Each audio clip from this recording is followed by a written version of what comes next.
fourth quarter, your team really did a much better job stopping dribble penetration and going over screens to prevent open threes. And those that hurt you earlier in the game and were two of the reasons you held them to 17 points in the period. Yeah, I love that fourth quarter. I actually love the third quarter, the second half of the third quarter, because we were searching a little bit. And I thought the game was that way the whole game. We got out to a great start. They caught up. They took the lead. But I thought the end of the third was big because the second unit was on the floor, closed the gap, tied the game. And then I thought the starters came in defensively. We ran them off the three. We pushed them inside the three-point lane, but we didn't give them easy twos. So a lot of deflections. I thought we got our hands on the ball. It was a really hard play game by both teams. Thank you. Next, we're going to go to Kai. Hey, Coach.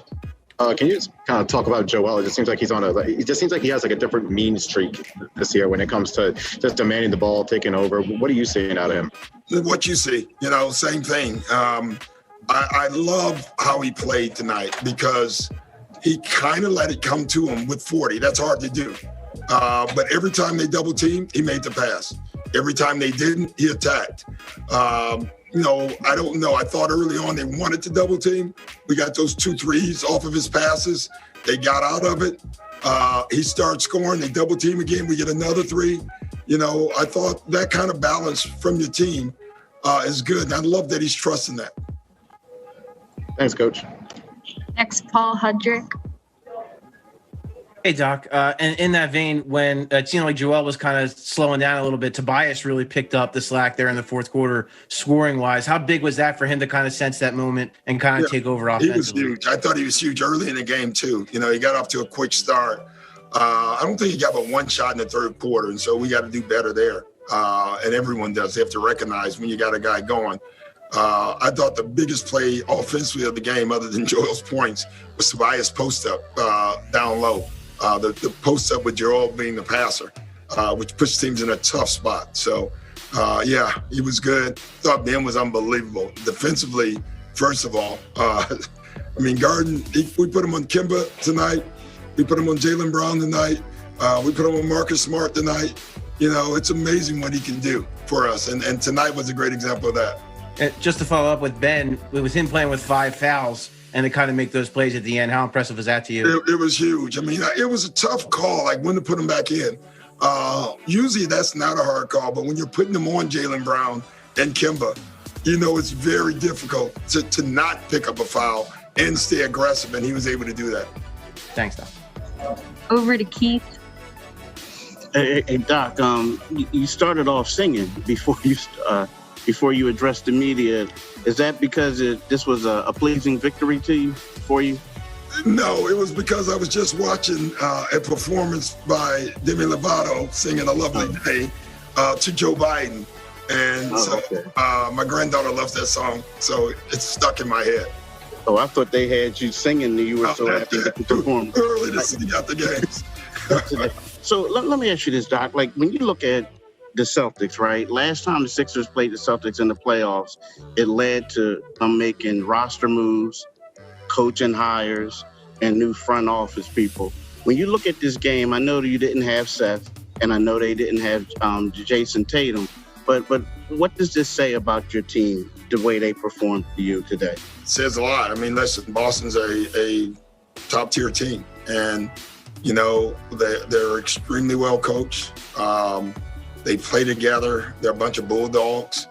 And that's what they were trying to do out there, and our guys didn't back up. I don't know in the past, but tonight there were 2 bulldogs going at each other. And that's what we have to be as well. All right. Thanks, Doc. All right. Next, we're going to go to Tim, and Ben Simmons is available on the locker room link. Hey, Doc, you talked at least either during training camp or in the early part of the season about you don't really know what it's like to coach guys until you have them on your team. And I was curious, after you've been around Joel now for a month or so, what has surprised you the most about him? And are you surprised at all with the level that he's been able to play out so far this year? I'm not surprised with the level. I'm just surprised. I don't know if I'm surprised is the right word. He's just more talented, Tim, than even I knew.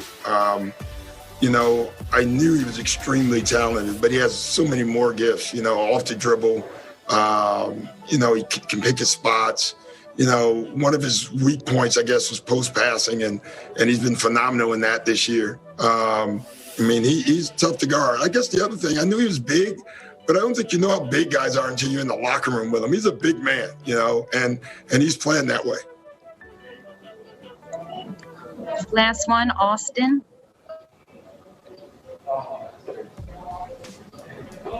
Hey, Doc.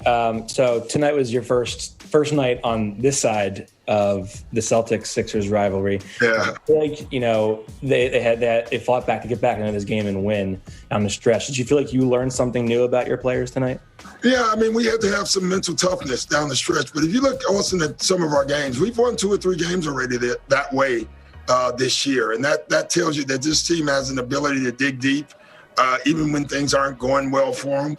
It's interesting. I thought about that walking off. I said, I'm so used to being on the Boston side in the Boston Philly. What's funny is they're intense both ways, when I was there and now when I'm here. Well, big night tonight. Last couple of games, I've noticed you've been sitting behind the basket, sort of watching the game unfold. What does that perspective give you extra versus sitting on the bench? It's all about, if you got to sit on the bench, you got to wear a mask. And playing in the game, it's kind of hard to, breathe. And you go to the bench and you got to wear. So that area, I guess, is what they call it, cool down, whatever. And I'm also by myself and try to, get back to myself, start thinking about what I can do better. But it's hard to breathe through the mask when you're on the bench. Thank you. Noah Levick next. Hey, Joel. Just first off, you missed this road trip because of your knee. How is your knee doing right now? My knee is doing great. My whole body feels amazing. By your standards, even, this was a very good night for drawing free throws. Success there. Too many missed free throws. But as a team, we did a good job, especially at the right times. They had that one in the third quarter, and in the fourth quarter, the bench guys that came in, they gave us a spot. Tobias had a great night. Like I said, he's playing at the all-star level, as it should be, and he should be an all-star. Shake was great. 6th man of the year. Matisse, you can also include him on that, defensive player of the year. And Benny's been, he's still doing a great job getting us together, guarding the other team's best player and doing a great job.